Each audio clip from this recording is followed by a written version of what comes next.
Hey rockers, I am RTFX, and these are the Launchpad Live interviews. In a time when heavy metal ruled the airwaves with such bands like Iron Maiden, The Scorpions, Dio, and Judas Priest, Accept took their place among the metal masters. Albums like Restless and Wild, Balls to the Wall, and Metal Hearts cement the band as metal icons. Their reputation as one of the best live acts ever remains till this day. I sat down with guitarist and founding member Wolf Hoffmann to discuss their new album, Too Mean to Die, one of the hottest releases of 2021. We talk about the state of the industry and more. This is my exclusive and unedited conversation with Wolf Hoffmann. Hey guys, this is Wolf Hoffmann and you're listening to 99 WNRR. Stay metal. All right, let's talk metal. Yeah, let's do it. First of all, how you do? How you feeling? Feeling great. Yeah? Yeah, a little bit underemployed, but other than that, I'm feeling great. Right? I mean, everyone's doing their interviews from their home office and home studio and everything like this and recording. Isn't it funny? Even on TV, you see everybody from home now, which is totally new, isn't it? Yeah. How would you guys put this one together during this pandemic, or did you have it completed before everything got shut down? Pretty much. For the most part, we were done. We had just a few more songs to finish up, and for that last stretch, we had to record ourselves because our producer Andy Sneap wasn't able to come into the country. But it really wasn't that big of a deal because we could see him. He could listen in and he could be online remotely, but he wasn't there in person in the same room. So that was kind of weird. But other than that, yeah, for the most part, it didn't really affect us that much, to be honest. I think the great thing about it with this record is that it sounds so much like the classic sound of Accept. It takes me back to the mid-'80s. It really does, as a fan of the band. This really takes me from 82 to 87, this record. Wow. Was there any, directive to do something like that, or to kind of go backwards a little bit, go back to roots a little bit? No, I mean, everybody always tries that in a way, don't we? I mean, we're always thinking like, ooh, we should go back to the roots and da-da-da. But, I mean, you can make all the predictions in the world, but that doesn't really mean you succeed with it. Sure. Because you can't really plan an album or even a song. I mean, it happens or it doesn't, and whatever happens, happens. It's kind of bizarre that way, but it's almost unpredictable how songs and albums will, in the end, turn out. You're always trying your best, and you always want to sound amazing, but, each album has a spirit in itself. It's bizarre. Yeah, it's funny how albums just turn out in the end. I mean, through all the different phases, and then yet it starts organically. Yeah, and I mean, of course, it's 5 individuals, and we have a couple new band members. That changes a little bit. Everything changes a little bit. I mean, it's a big mosaic in a way, and but at the end of the day, you can't really say what caused what. To be honest, an album is what it is at the end of the day, and it's always super hard for me to even characterize it in comparison to something else, because it's just a bunch of songs that we recently completed, but it's really for the outside world much more obvious than to me. Yeah, that's true. I mean, obviously, when you're going through the process, you're indifferent, what you're going for at the present time, and however people want to decipher it, how they're going to decipher it. So I agree. Mark does an amazing job. The funny thing about Mark, believe it or not, we actually chew a little bit of the same ground. He grew up about 25 minutes north of where I'm talking to you from.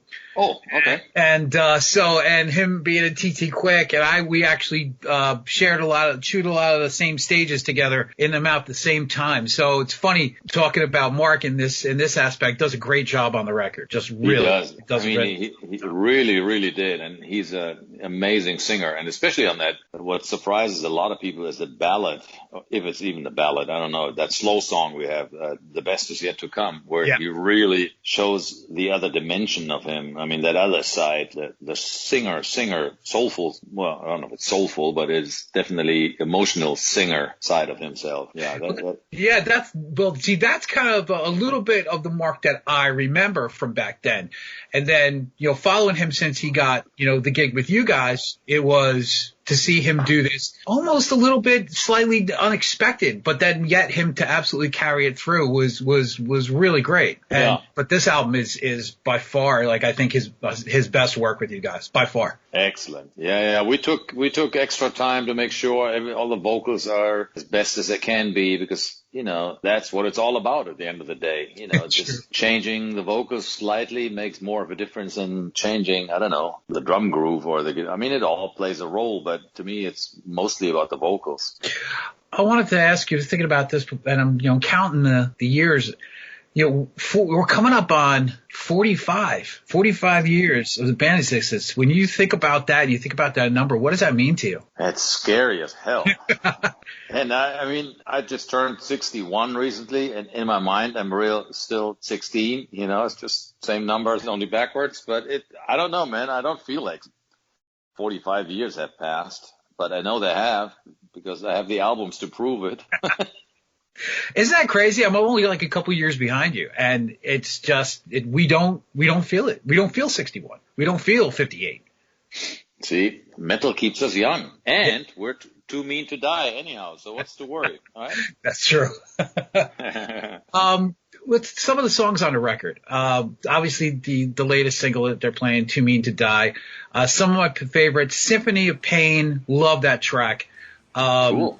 Yeah, really love that track. "Overnight Sensation" and "The Best Is Yet to Come." "Symphony of Pain."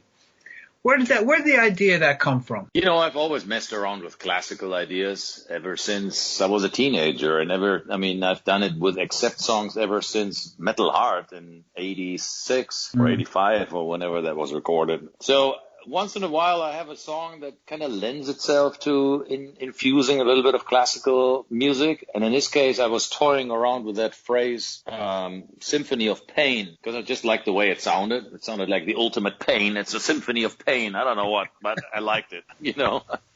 Yeah. I thought it sounded quite metal, so I was writing some riffs, and before long I had somewhat of a chorus idea, and it all fell in place. And then I thought, well, if ever there's a place for some more classical bits and pieces, that would be the song, because it's already called Symphony. And then I thought, you know, the best known symphony of them all is probably Beethoven's Fifth, and I was able to incorporate that little snippet into the song. And then another little bit during the guitar solo, that's Beethoven's Ninth. So before you know it, I had all these Beethoven parts in that song. And then when it came time to figure out what that song should all be about, like whose Symphony of Pain, and what are we talking about here? Yeah. I don't know if Mark came up with it or I did or somebody came up with it and said, why don't we just make it about Mr. Beethoven's struggle with deafness, you know? So it's a Beethoven song all the way through, in a way. That's, isn't it funny how, especially we grab so many parts, and so much metal has been, made from Bach, Tchaikovsky, stuff like that. And we think about it, and all this phenomenal music that we all gravitate to and get inspiration from is all public domain, and I think about that when I think about, how the music industry has changed, since then, where that would never happen now. That would never happen, with everything that's gone down, in the industry, that imagining any song having public domain that everybody can use, not that they don't do it any now, right? Not that they don't do it now, right? But what were in the 45 years that you've been doing this? I mean, there's a lot of changes. What to you is the most significant change that you've seen in 45 years? The recording, the touring, obviously the consumption of music. Which is the biggest one for you? Well, touring really hasn't changed a whole lot, to be honest. It's the same principle. You get on a bus, you travel the world, or on a plane, you go from A to B, you put up your gear and you play live, and people pay the ticket, and that's exactly the same as it was 45 years ago, maybe with slight changes, but nothing drastic. But the way that we produce and market and sell, if we can, music, that has all changed dramatically. It used to be you went on tour to support the album sales. And now it's almost like you make the album as an excuse to go on tour or something, because it's all about touring nowadays, where album sales are dropping every year. And now it's all about streaming, but the income shifts, or the revenues from sales or streaming or whatever, it's changing every year. So it's really hard to keep even track of all these developments. So, that part is changing drastically from year to year.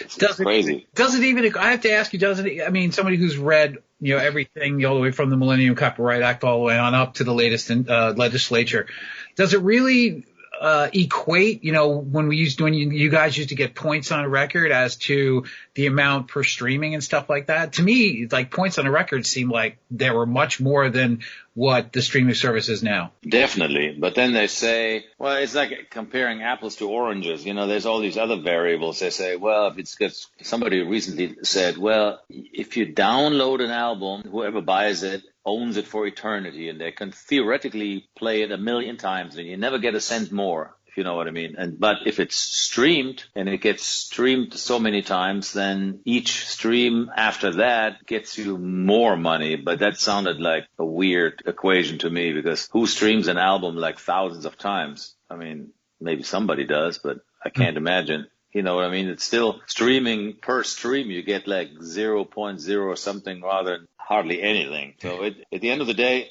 I don't know. The answer is I don't know. It's just dwindling.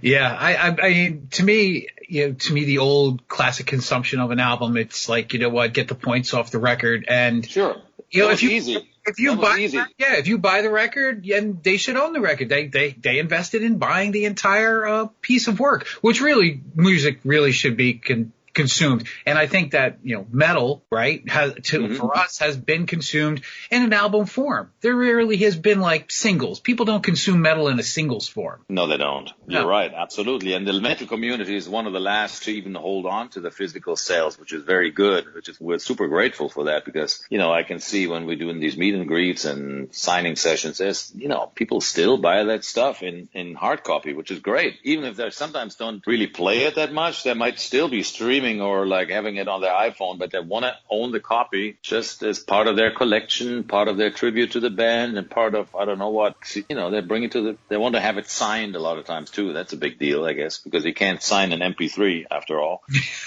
That's true. And, obviously with the small re-emergence of vinyl.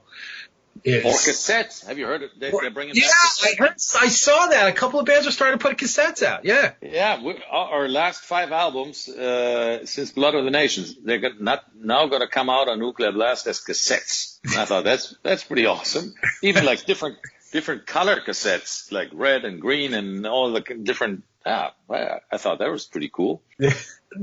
So much of that is part of, I think, the mystique. And I think that metal bands, obviously, that have been around still hold some of that mystique. And even newer bands like symphonic metal bands like Epica Within Temptation seem to carry that torch now on a large scale, the big production shows. Does it seem like that is the last of the breed, to keep that mystique in metal and rock going? Yeah, I think so. It's part of the attraction. I mean, we all grew up thinking rock stars are larger than life, and there was something charming about that. And when it's all stripped down to everyday kind of stuff, and everybody streams from their sofa, and it takes away some of that, that mystique. It's definitely true. It's not supposed to be all fake and fantasy stuff. I mean, we're all real people, and I don't mind, doing that, or sharing that with anybody. But at the same time, I kind of like the old style for that reason.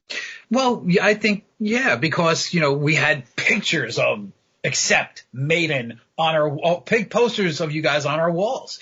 And we looked at you guys like metal gods. And these guys, run how I feel. And they bring out, the animal or the metal in me, so to speak. And, they're speaking to me right now, which really propelled you guys to be, what it was. And I think that certain amount of anonymity, that you guys could keep fueled the passion for purchase. I mean, I agree. It's called show business. I mean, it's so a certain amount of mystique and facade belongs to it. I think if it's all just like Joe Schmo from around the corner, then it takes away a little bit from that. I think you don't want to reveal everything. Maybe I don't know. I don't know how much. And these days, it's so strange because it's all changing. Again, it's changing so much because everybody wants you to,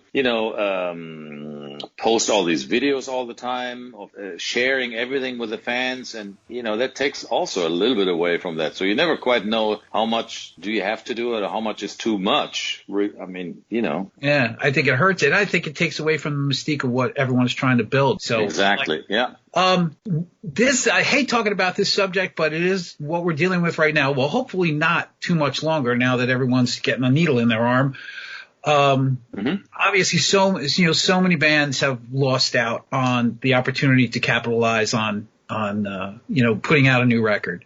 What do you guys intend to do during this time, and what are you looking forward to do after this time to support really a great record? Well, obviously, we can't wait to go back out on the road and support this album. But we figured, we could have postponed everything and just waited until the time comes that we can tour again. But then again, on the other hand, it's already been 4 years since our last album release, and we don't really know when that day is going to be that we can tour again. So we figured, let's just release the album now and let the fans at least enjoy it at home or in quarantine or wherever, and let the album speak for itself and let it be out there. And then when day X comes, we'll be out there touring it. But we can't. I think it's better than just sitting on a finished product and letting it simmer, if you know what I mean. It's done. It's ready. I think it needs to see the light of day, and people should enjoy it. I agree. I think in the case though of Accept fans, I think that they'll always be there, whether it be a year from now. And I mean, that's the luxury of being in such a legendary band. It's just that they'll be there 10 years from now if you put out a new record like they've been. And but I understand the want and the desire to get this music out there. Definitely. I mean, it's done. It's ready. People should listen to it. And who knows? Maybe in these strange times, people are actually enjoying it even more, or maybe sales going through the roof because people don't have all these other distractions. They can't go out to shows all the time now. Maybe it's even going to help record sales. Who knows? Anybody's guess, because it's unprecedented. We all don't really know what's going to happen. I know. These times are so different anyhow. So let's, we'll see. And was there any talk of you guys maybe doing a live stream show? Yeah, plenty of talk, but we haven't made up our mind yet. I don't think it's the right thing for us to do. I don't know, man, because our shows depend so much on the audience being there and getting into it. Yeah. I think it would feel kind of strange to play to a bunch of cameras without any audience participation, and for the audience, wouldn't it be like watching a live DVD almost, but without the audience? I mean, we've already done a bunch of live DVDs, and they can watch that. What would a live stream really bring anybody? So I'm not really sure that it's the right thing for us to do. Yeah, understood. I got one more for you. What have you been doing? I mean, usually you start the conversation with this, but now we've covered a lot of the stuff. So what have, besides, working and promoting the record and getting it ready for release, what have you found yourself, anything different that you found yourself doing during this time that we've had? We seem to have a lot of it on our hands. Not really that different. I mean, I'm always sort of a recluse anyhow, so I stay around the house mostly when I'm not on tour. I either work in my studio on songs, but I've already done that now. Just right now, there's other stuff around the house that I do. I'm sort of a doer, do-it-yourselfer. I'm always fixing up something. Yeah. I've always been doing that. And then it's almost time to start thinking about another solo album, perhaps. So I might collect some ideas, and maybe beginning of next year, depending on when touring actually does take off. If I've got many months ahead of me with free time, I'll probably start working on some classical solo material again. Listen, I appreciate time. This has been a fun conversation for me. I appreciate it. Absolutely. My pleasure, my friend. Hey guys, this is Wolf Hoffmann, and you're listening to 99 WNRR. Stay metal. Man.